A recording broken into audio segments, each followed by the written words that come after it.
در Najaf T V کی طرف سے آپ تمام ناظرین کو السلام علیکم۔ آج ہم آپ کی خدمت میں اولاد کی تربیت کے حوالے سے کچھ آسان فارمولے پیش کریں گے۔ انشاءاللہ اگر اس پر عمل کریں تو اولاد کی اچھی تربیت ہو سکتی ہے۔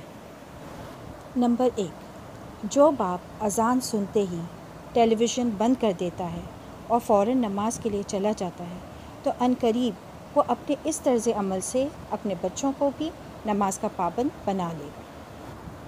نمبر 2، جو باپ گھر میں داخل ہوتے وقت پہلے دروازہ کھٹکھٹاتا ہے اور سلام کرنے کی پابندی کرتا ہے اور اپنی بیوی بچوں کو دیکھ کر مسکراتا ہے تو اس طرح اس کے بچے بھی گھر میں داخل ہوتے وقت اجازت لینا، سلام کرنا اور مسکرانا سیکھیں گے۔ جو باپ اپنے والدین کا احترام کرتے ہیں اور ان کے ہاتھوں کو چومتے ہیں تو عنقریب ان کے بچے بھی ان کے ہاتھ چومیں گے اور ان کی فرمانبرداری کریں گے۔ نمبر 4، جو باپ گھریلو کام کاج میں اپنی بیوی کا ہاتھ بٹاتے ہیں تو اس سے بھی بچے ایک دوسرے کی مدد کرنا اور باہمی تعاون کرنا سیکھتے ہیں۔ نمبر 5، جو ماں حجاب، نماز اور تلاوت قرآن کی پابندی کرتی ہو اور اسے دیکھ کر اس کی بیٹی بھی حجاب، نماز اور تلاوت قرآن پاک کی پابند بنے گی۔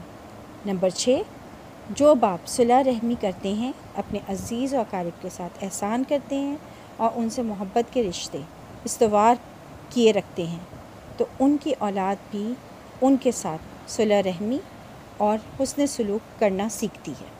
نمبر 7، جو باپ اپنی اولاد کے ساتھ سچائی اپناتا ہے تو اس کی اولاد بھی اس سے سچائی سیکھتی ہے، اور جو باپ اولاد کے ساتھ وعدہ وفا کرتا ہے تو اس کی اولاد بھی اس سے وعدہ وفا کرنا سیکھتی ہے۔